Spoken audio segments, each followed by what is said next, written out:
This week on Hermitcraft. Theft, murder, duping, and you thought fish farms were bad. Welcome to the Hermitcraft Recap. My name is Pixel Riffs, our writer is ZloyXP, and we're excited to announce that this Sunday there will be a day-long livestream extravaganza with non-stop streaming from the Hermitcraft server. For the full schedule, look no further than your screen right now. If you happen to see myself and Zloy in the chat, feel free to say hi, as we'll be watching those streams right alongside you. But not actually alongside you, that would be weird. This week's hot button issue is item duplication, and we're taking another poll using the iCards. Should duping be allowed, or should it be banned? Click on the first video if you're okay with it, click the second if it's not okay, and we'll see if we can duplicate the views on those videos, which is always a good thing. And with that out of the way, let's take a look at all the events and mishaps that Iron Farm! That's right, after a long month of waiting for TANGOTEK to build the Titan, we finally got what we were all expecting. Or did we? Because once again, Tango got the drop on us. The design he's going with is a self-resetting redstone monstrosity capable of producing as much iron as the Titan does. The good news is it doesn't have to be built in the spawn chunks, so the server dodged a bullet in terms of lag. The bad news is you'll have to actually AFK at it, and the ugly news is that it's rather difficult to build, so it's taken a couple of live streams and 2 redstone intense episodes before the ferrum starts really flowing. For now, try borrowing some from Cubfan. It's about time him and Tango had a farm off. Finally got all the timings done and everything, and I am super excited to show you guys how this thing works, what it does, and what kind of features it's got and everything. Cubfan's central hall of stuffs is nearing completion with a villager sorter and a multicolored concrete disco floor. The villager sorter he uses is actually the same design many hermits use, including Iskall and Mumbo, so we decided to show you the original tutorial in the iCards for this video. It's made by SZ Peddy, and on his channel he has some other neat contraptions you might want to see. Back at Cubs, in his never-ending war against pumpkins and melons, he builds a farm that literally punches them through the freaking floor. Cubfan smash! Jevin, meanwhile, prefers more humble ways of storing his things, although his very old-school chest array takes rather massive proportions. Apparently, redstone appliances don't take such ignorance kindly, and soon Jevin finds a mysterious golden pressure plate he never crafted nor placed, observing him from the darkness.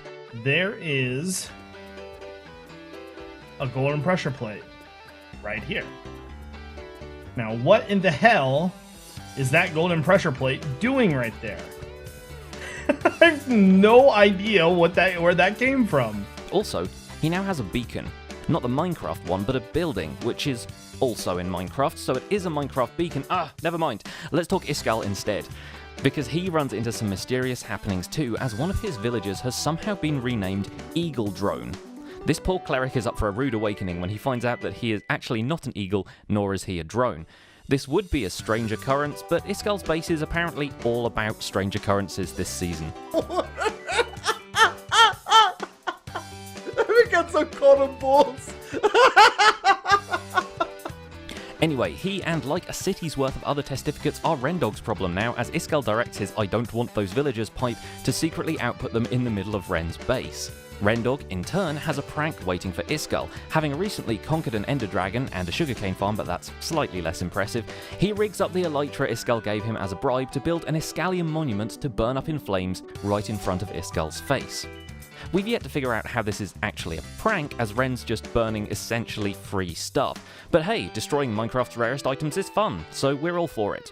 And yeah, couldn't be more simple to put together. What do you think, Edna? What's that? I'm a redstone pro? Thank you! Plus, from now on, Rendog makes up his own fictional material, which is called Rhenium, and looks exactly like magma blocks, which is an absolutely original idea that has never been done before. Shut up! This is totally different!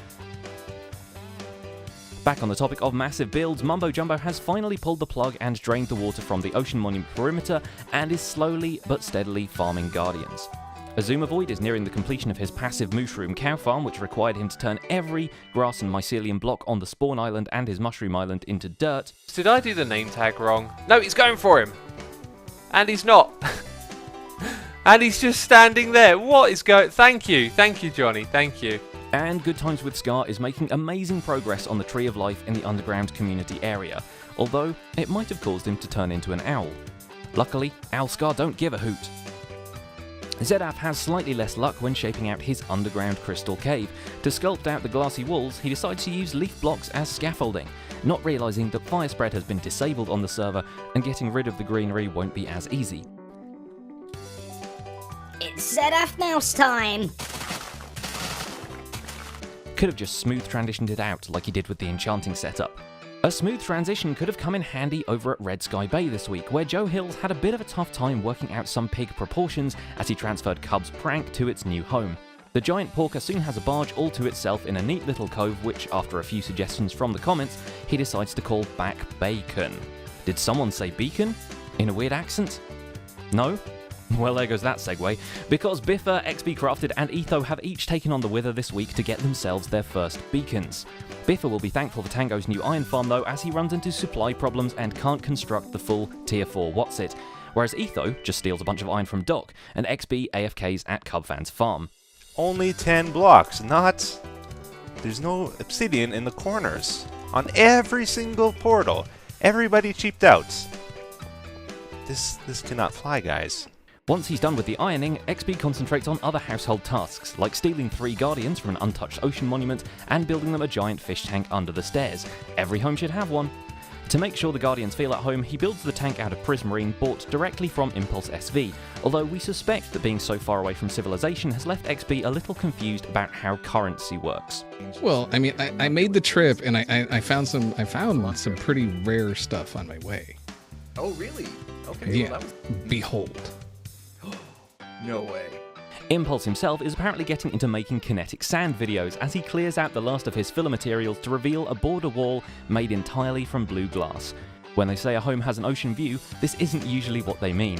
And while we're on the subject of giant walls, TFC's base perimeter is coming along really well. Now that he's got the design locked in, it's just a matter of getting it done, which the zombie horde has evidently decided to help with.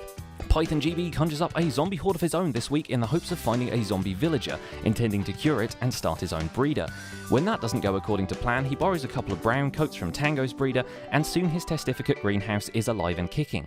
And no babies were harmed in the making of this... Oh, never mind. At least he's planning to provide accommodation for the survivors, and Wells Knight gets to rain down the people's karma on Python when they finish touring each other's bases. Their temporary truce falls apart like a wet paper bag. And with the truces broken, it's finally time to cover the exploits and the exploits of the NHO. Cue the theme song. I play Hermitcraft. From tentative truces to all-out alliances, this week saw the creation of another opponent for the NHO. When BOO fails to provide the sheepheads he promised False in a hasty fashion, Stress makes the same offer without asking for anything in exchange. This forms the all-girls club of the Allium Alliance with its clubhouse in the Nether Hub, and it isn't long before the revolutionists recruit them for the cause.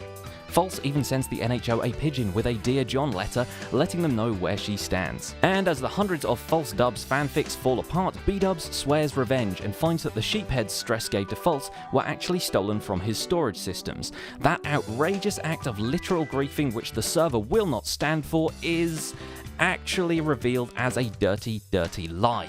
While investigating the NHO jungle, Iskal and Rendog find B-Dub's sheepheads safely stored in a secret chest.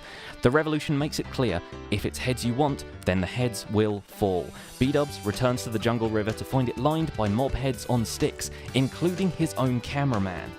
Wells Glazes!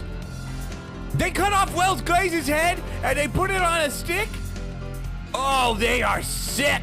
Viva la Revolution, more like Viva la Bully be mean to us for no reason. The NHO is truly being tested. But tests are being carried out elsewhere in the jungle as the NHO's own mad scientist Doc M77 calls on Python GB to try out the baby zombie cluster bomb. The results are as brutal as you'd expect. Although it's worth pointing out that the only people who've fallen foul of Doc's evil traps so far are his NHO teammates. VintageBeef runs into the skeleton snipers while he's mapping out the rest of the jungle for his snazzy map room, and Doc himself takes a few hits while he's recruiting a witch to heal the skeletons with harming potions. But has science gone too far? The boundaries are definitely tested this week when Doc demonstrates an item duplication glitch involving a cannibalized end portal and some zombies, which allows the NHO to clone shulker boxes complete with their contents. Before long, B-Dubs is using it to double down on their payment of leaves for Scar's Tree of Life, and the potential for chaos is off the freaking charts. So we need to ask you, the people, is item duping okay? Cast your vote in the iCards and let us know in the comments, but be careful about duplicating your comments, we're watching you. And that's just about it for this week's recap. Our writer is LoyXP and my name is PixelRips. If you want to learn how to build an awesome windmill with all your duplicated blocks, you can check out my latest tutorial in the end cards. Don't forget to leave a like while you're still here, share this video with the Hermitcraft fans in your life, and subscribe so you won't miss future episodes of the recap. Thanks for watching, and we'll see you next week.